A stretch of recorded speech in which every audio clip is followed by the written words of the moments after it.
As web technologies became more and more popular, we found that we needed some way to scale these web servers that we were using. When you go to google.com, you don't go to a single server. Google obviously has hundreds and hundreds and perhaps even thousands of Google servers out there that we are connecting to at any particular time.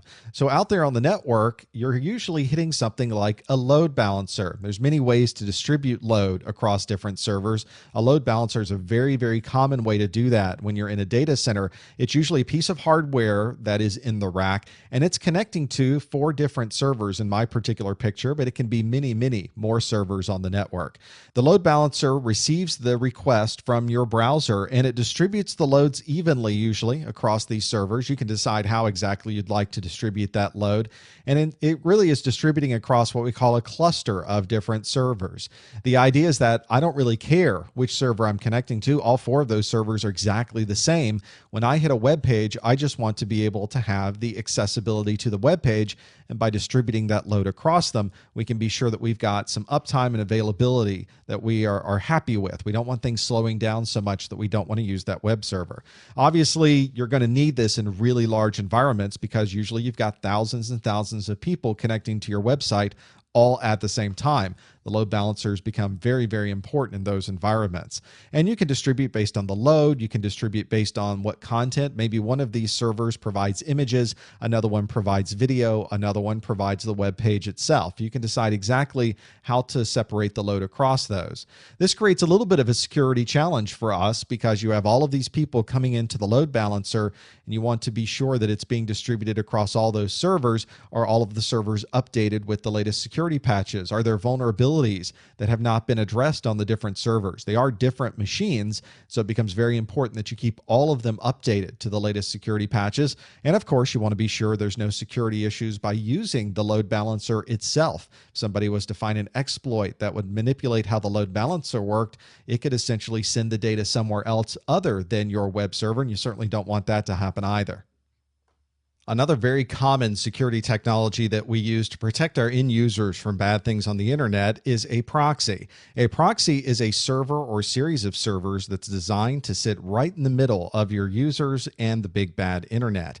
And its job is to take any request the user's sending out to a web server and stop it, and then send the request on its behalf. So what will happen is you'll be on your machine, you'll need to go to Google, and you'll send your request, and instead of it getting out to Google, your proxy server is sitting in the middle, and it says, wait, hold on, before you can go to Google, I'm going to stop you right there, and I'm going to find out what you need and ask Google myself. And the proxy server makes the request to Google and receives the response.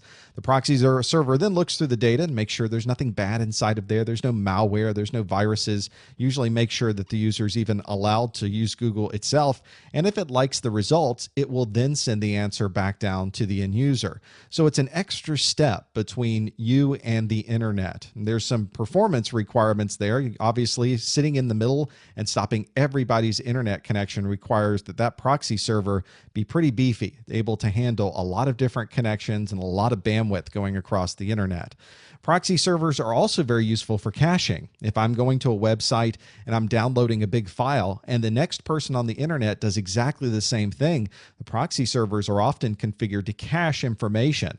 And so if they see a second request come through, they can simply send that information directly to the second user, and they don't have to make that request back to the internet. And therefore, the results are getting a lot faster to the end users, and there's a lot of bandwidth we also did not have to use to go out to the internet. So some nice performance increases if the proxy server is doing caching. There's 2 ways to really configure the way that your systems use the proxy server. If a proxy server is an explicit proxy, and that is one where you must configure your browser and your other applications to know that the proxy is there and to use the proxy, then you'll need to make sure you make those changes in your browser, or you need to make sure as a security administrator that you're finding an automated way to make those changes inside people's browsers and, of course, any other application that needs to access the internet.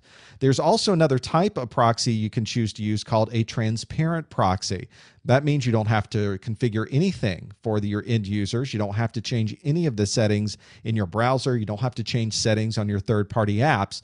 But sometimes applications will not work properly through a transparent proxy. The proxy is still proxying, and so there are changes being made to the network communication. So not all applications work very well with explicit proxies or transparent proxies. And from a security perspective, it becomes a bit of a challenge for us. If not all applications can use a proxy, and yet the proxy is the primary way that we provide additional security to the internet, then maybe we're opening ourselves up, because we end up having to make exceptions for certain applications. And anytime you make an exception in a firewall, anytime you make an exception in a proxy, you're opening a little bit of a window there for bad things to occur. So that's the balancing act you have to make as a security professional. Do you use a proxy to provide a little bit more security, or do you provide a different methodology to allow filtering to and from the internet? There's a number of options available. Proxies is simply one of many that you could choose from.